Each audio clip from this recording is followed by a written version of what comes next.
Hello everyone, welcome to our channel. আমি দীপ। আমি মন। তো আজকে আমরা চলেছি অনেক বড় উদ্দেশ্যে, যেটা কিনা সমস্ত বাঙালির স্বপ্ন, রাইডারদের স্বপ্ন। নর্থ বেঙ্গলের উদ্দেশ্যে যাচ্ছি। তো তোমরা এতক্ষণে হয়তো টাইটেল দেখে বুঝতেই পেরে গেছো। আমি গেছিলাম নিচে, আপাতত আমাদের গাড়িতে লাগেজটা লোড করে এসেছি। এখনও আমাদের রেডি হওয়া একটু বাকি আছে। আমরা একটু কফি টফি খাবো, খেয়ে আস্তে আস্তে দেখা হচ্ছে। চলো গাড়ির সামনে গিয়ে কথা হবে আবার। সকালবেলার রাইড বা রাত্রিবেলার রাইডের জন্য black coffee is very important. তো যেমন তোমরা দেখতে পারলে, গাড়ি কোল্ড স্টার্ট দেওয়া রয়েছে। গাড়িটা কোল্ড স্টার্ট ওয়ার্ম আপ হচ্ছে। এখন বাজে সময় 3:14। তো এবার আমরা মোটামুটি রেডি, জাস্ট হেলমেটটা পরবো, গাড়িটা স্টার্ট দেবো। তো চলো দেখা যাক কোন অবধি আজকে পৌঁছাতে পারি। তো আমরা এবার চলেছি কৃষ্ণ ওয়ান ওয়ে দিয়ে, এটা NH-34। তো সামনে আমরা ডবল লেন পেয়ে যাব কৃষ্ণনগর রোড দিয়ে। তো প্রচণ্ড কুয়াশা ছিল রাস্তায় এবং প্রচণ্ড ঠান্ডা ছিল। তো সামনে আমরা 120 কিলোমিটার গিয়ে তারপরে বেথুয়াডাহারিতে আমরা একটা স্টপ নিয়েছি। এক সময় দেখতেও খুব অসুবিধা হচ্ছিল, প্রচণ্ড পরিমাণে মানে ফগে আমাদের চোখ পুরো একদম দেখাই যাচ্ছিল না, ভিজিবিলিটি জিরো ছিল। তো আমরা এবার স্টপ করব বেথুয়াডাহারিতে। আমরা বেথুয়াডাহারির খুবই কাছাকাছি এসে পড়েছি।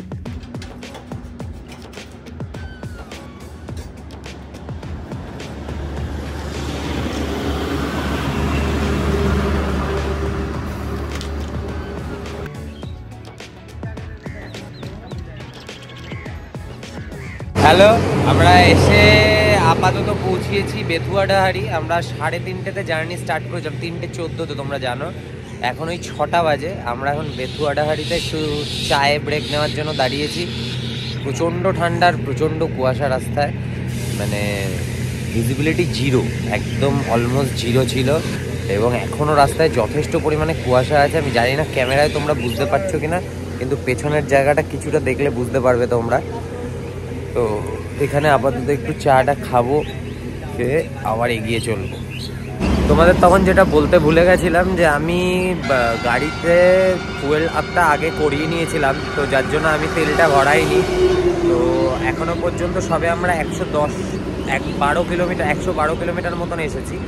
তো যার জন্য এখনো পর্যন্ত আর ফুয়েল আপ আমার করাতে হয়নি। আমরা বেথুয়াডাহারি থেকে পরের স্টপটা নিয়েছিলাম ঠিক ফারাক্কা 84 কিলোমিটার আগে, ব্রেকফাস্টের জন্য। এবং এই অবধি রাস্তা তোমরা খুবই ভালো পাবে এবং পুরো রাস্তা 4 লেন, তোমরা এখানে ভালো স্পিড মেনটেন করতে পারবে। তো চলো। তো আমরা এখন এসে পৌঁছে গেছি ফারাক্কা, আর সমস্ত রকম জ্যাম ট্যাম কাটিয়ে আমরা ফারাক্কা এসে পৌঁছিয়েছি 7:30। তো এখন একটুখানি এখানে বসবো, হালকা করে কিছু ব্রেকফাস্ট করব। তো ব্রেকফাস্ট করে আবার এখান থেকে বেরোবো। তো তোমাদের এই পর্যন্ত যা বলার, যে এই পর্যন্ত মোটামুটি যা রাস্তা পেয়েছি, আমি জানি না অনেকে অনেক কিছু বলছে। আমরা ভায়া NH-34 আসছি। তো NH-34-এ আমাদের কিন্তু, আমার যে এক্সপিরিয়েন্স, এটা আমি পার্সোনাল ওপিনিয়ন দিচ্ছি, যে রাস্তা কিন্তু খুব একটা খারাপ নয়। হ্যাঁ, অবভিয়াসলি কিছু ডাইভারশন তোমরা পাবে, কারণ রাস্তার কাজ হচ্ছে, কিন্তু অলমোস্ট রাস্তা ঠিকই আছে, রাস্তা ভালোই আছে। কিছু কিছু জায়গায় খারাপ আছে, কিছু কিছু জায়গায় খুব খারাপও আছে, মিলিয়ে মিশিয়ে। বাট খুব অসুবিধা তোমাদের হবে না। তো এখন মুনের কি বক্তব্য দেখে নাও, তোমার কি বক্তব্য বলো? এই রাস্তা কেমন কেমন লাগছে? রাস্তা ভালোই লাগছে, শুধু ঠান্ডা খুব, আর একটু বেশি জামা কাপড় পরে আসলে ভালো। হ্যাঁ, মানে এক্সপেকটেশনের থেকে বেশি ঠান্ডা আছে কিন্তু। তো তোমরা ইমিডিয়েট যারা এদিকে আসবে, তাদেরকে রিকমেন্ডেড যে তোমরা কিন্তু ভালো করে শীত পোশাক পরো। এই যে ব্রেকফাস্ট চলে এসেছে, ব্রেকফাস্ট নিয়ে বসে আছে। আমরা এখানে নিয়েছি হলো রুটি আর মিক্সড ভেজ। চলো খেয়ে নিই।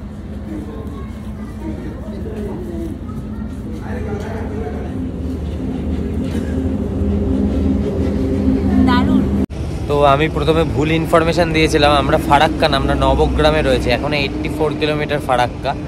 তো আমরা এখানে রূপালী হোটেল অ্যান্ড ধাবা বলে একটা জায়গায় খেলাম। টোটাল 6টা রুটি খেয়েছি, একটা মিক্স ভেজ, আর 2টো কফি, একটা ওয়াটার বটল, সব মিলিয়ে 130 টাকা বিল হয়েছে আমাদের। তো আমরা খেয়ে দিয়ে উঠে একটু রেস্ট হালকা নিয়ে এবার আবার উদ্দেশ্যে বেরোচ্ছি। এখন আর এখানে ভালো ওয়াশরুম আছে, তোমাদের যাদের প্রবলেম হয় ওয়াশরুম পছন্দ মতো না হলে অসুবিধা হয়, এখানে তোমরা ইউজ করতে পারো। মানে ক্লিন বেশ, ছেলে এবং মেয়ে, male and female both very well maintain. তো চলো আবার গাড়িতে ওঠা যাক। আমরা খাওয়া দাওয়া করে এখান থেকে যখন বেরোলাম, বেরিয়ে আমরা ভালো রাস্তায় পেয়েছিলাম এবং এখান থেকে কিছু ডাইভারশন আমরা পেয়েছিলাম, কারণ হলো রাস্তার উল্টো দিকটায় কাজ হচ্ছিল বহরমপুর বাইপাসে। তো আমরা ফারাক্কা থেকে একদম ফারাক্কা ঢোকার মুখে পেট্রোল ফুয়েল আপ করিয়েছিলাম, পেট্রোলটা শেষ হয়ে গেছিলো আমার। এবং তারপরে তোমরা মোটামুটি পুরোটাই NH34-এ পুরোটাই তোমরা 4 লেন রাস্তা পাবে, কিছু কিছু জায়গায় এরকম ডাইভারশন ছাড়া। এখানে ভালো স্পিড তোমরা মেনটেন করতে পারবে এবং খুবই সুন্দর রাস্তা, মানে একদমই রাইডারদের স্বর্গের মতন। এবং ওয়েদারটাও খুবই প্লেজেন্ট ছিল, যার জন্য আমাদের কোনো রকম কষ্ট হয়নি, একটু ঠান্ডা ঠান্ডা ছিল আর খুবই ভালো রাস্তা। মালদা এখন বাইপাস ওপেন হয়ে গেছে এবং আমরা এরপরে আর কোনো লং ব্রেক নিইনি। আমরা এরপরে একবারে গিয়ে দাঁড়িয়েছিলাম NH27-এ ঢুকে। তার আগে পর্যন্ত আমরা সেরকম কোথাও ব্রেক দিইনি, শুধু মালদায় একবার দাঁড়িয়েছিলাম। খুব জল পিপাসা পেয়েছিলাম, আমরা জল খাওয়ার জন্য ওখানে দাঁড়িয়েছিলাম, জল খেয়ে আবার আমরা রাইড কন্টিনিউ করেছিলাম।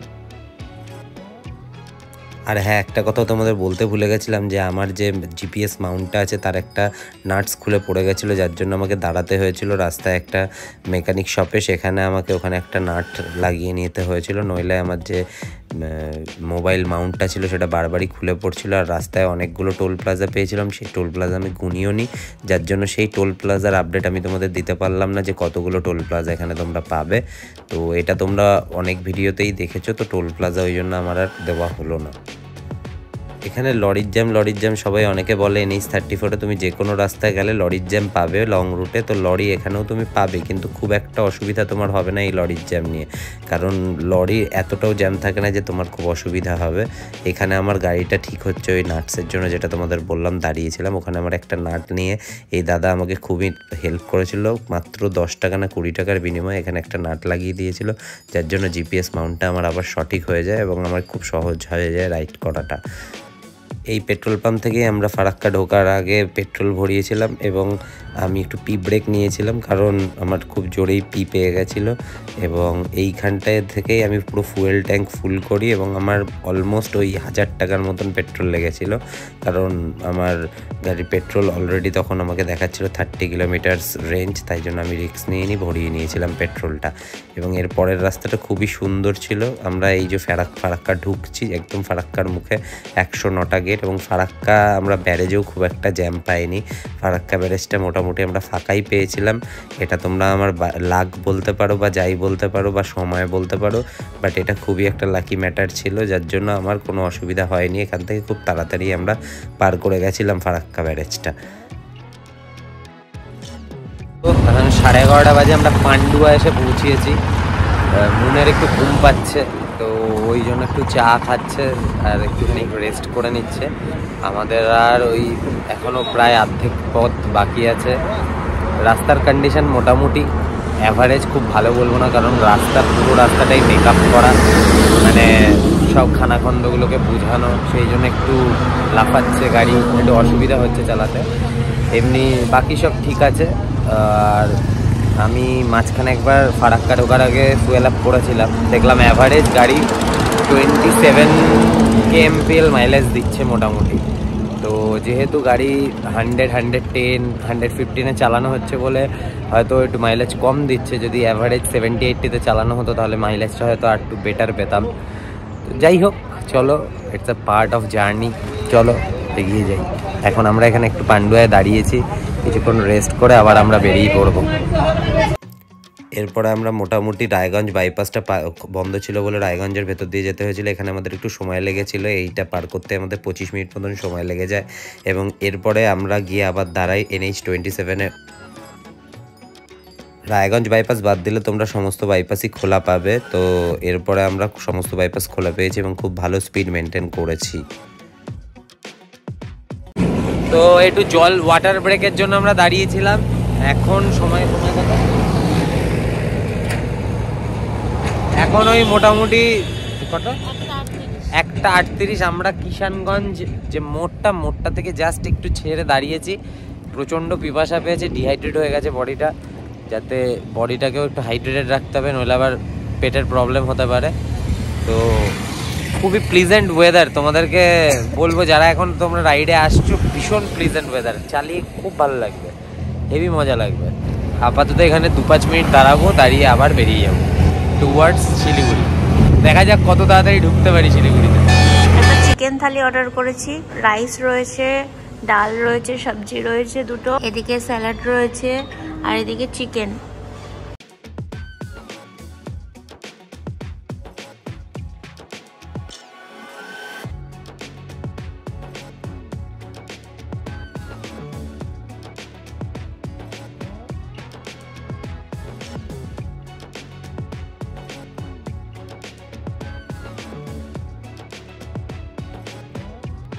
আমরা A1 রেস্টুরেন্টে এসেছিলাম এখানে ইসলামপুরে, এখানেই আমাদের দুপুরের লাঞ্চ কমপ্লিট করলাম। তো আমরা নিয়েছিলাম হলো তাওয়া বাটার রুটি, একটা চিকেন থালি আর কড়াই চিকেন। তো খাবারের কোয়ালিটি অত্যন্ত ভালো।